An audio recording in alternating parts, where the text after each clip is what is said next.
Nearly half of patients aren't satisfied with the mental health treatment they receive, with women more commonly being affected than men. It's not about needing more drugs or better funding, it's about fundamentally missing the point of treating depression altogether. I'm Dr. Anthony Cave, an anesthesiologist and integrative medicine specialist. And if you're wondering why, of all doctors, I'm talking about depression, it's because patients tell me their deepest, darkest secrets. Sometimes secrets they've never told anyone else in the world when they're in the altered state of consciousness receiving anesthesia, including ketamine in my ketamine infusion center. And with the over 10,000 patients I've treated, I can write volumes of encyclopedias based off the secrets that patients with depression have shared with me. But I value your time, so here's the 6-minute version of what patients with depression share with me and how what they're looking for is different than what doctors and big pharma are typically providing them. First, you need to understand that anesthesia is not sleep. It's a deep medical coma that takes you to the edge of death. It's the closest we regularly get to near-death experiences, and what patients share with me when they're on death's doorstep can be very precious, especially as that altered state of consciousness slowly kicks in with the anesthesia. What patients talk about isn't more followers or fame or Benjamins or a bigger house. They instinctively and spontaneously start telling me about what brings them meaning and connection. I know it sounds cliche, but this is what patients talk about with me, whether it's their job, the adventures they've been on, their family, their friends or children, their hobbies. Often it's related to a religious or spiritual belief. But patients suffering with depression have a gaping hole here. Instead of sharing outwardly with me, they're inwardly focused. This isn't about introversion. This is something deeper. This is something that's truly missing from their existence.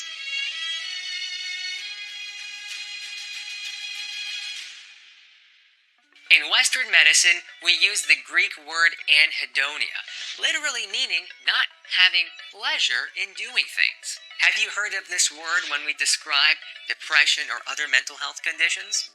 Anhedonia, it's often paired with loneliness, and sometimes it's so severe that patients don't even appear to care about their surgery outcome. It's like they're totally numb to the fears and apprehensions of the surgery. They don't ask questions, they barely engage with me at all as their anesthesiologist before they're going into this medical coma. This doesn't necessarily mean they're suicidal, but it suggests that they're deeply disconnected with themselves and those around them. They also tell me they're numb to the world, numb from feeling pleasure and even pain sometimes. Ultimately, numb from the sensations of meaning and connection that other patients are sharing with me when the anesthesia or the ketamine kicks in. Western medicine typically focuses on reducing the negative symptoms that patients with depression experience. We call these negatively valenced. This is how we objectively attempt to measure patients' mood and their depression severity using questionnaires like the PHQ-9.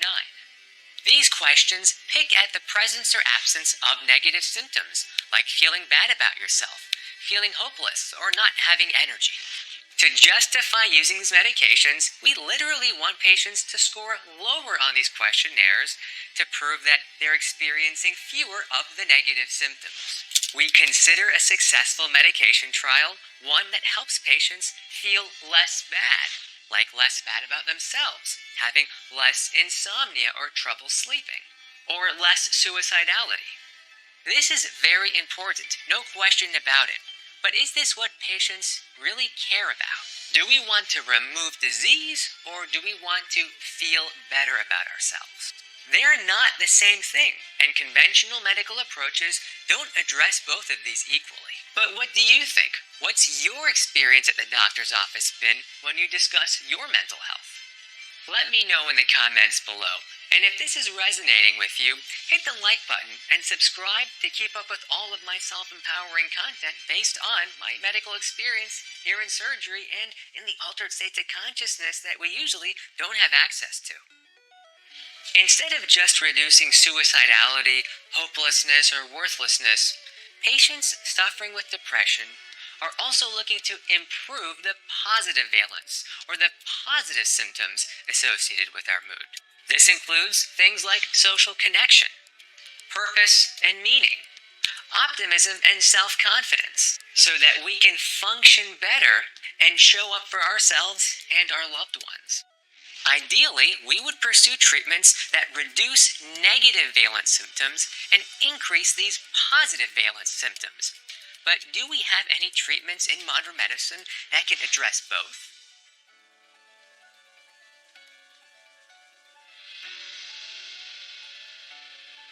The latest innovations we have in treating depression by increasing positive valence symptoms are actually ancient treatments. They are treatments that don't just focus on neurochemistry, but also on experience and meaningful interactions. I'm referring to experiences that probe altered states of consciousness. This can be internal, like in deep meditative states, or in our REM sleep when we're dreaming at night. Or it can be external, like with ketamine, under anesthesia, or through psychedelics. Disclaimer, not all of these are legal in the United States, and I'm only condoning legal avenues to be very clear. What's remarkable is that these modalities can provide valuable insights into our self-representation. They can give us a rich depth of meaning and connection that can sometimes rapidly and sustainably lift my patients out of the stuck cycles and loops of depression. I became fascinated with this early in my work with IV ketamine and the stellate ganglion block, where I found some patients to improve their mood based off of the standardized questionnaires. Meaning, joy, and connection are just a few of these positively valenced symptoms that my patients find valuable in their healing journey from depression. It's why I love the work I do with ketamine and the stellate ganglion block, because it helps give patients what they want, rather than what conventional medicine conveniently can provide.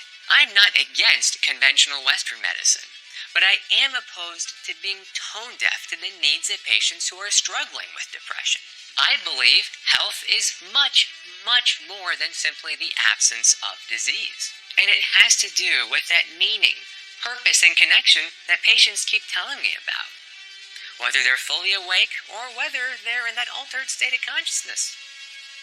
But what do you think? Let me know in the comments below, and let me know what else you want to learn about from this more holistic view of medicine.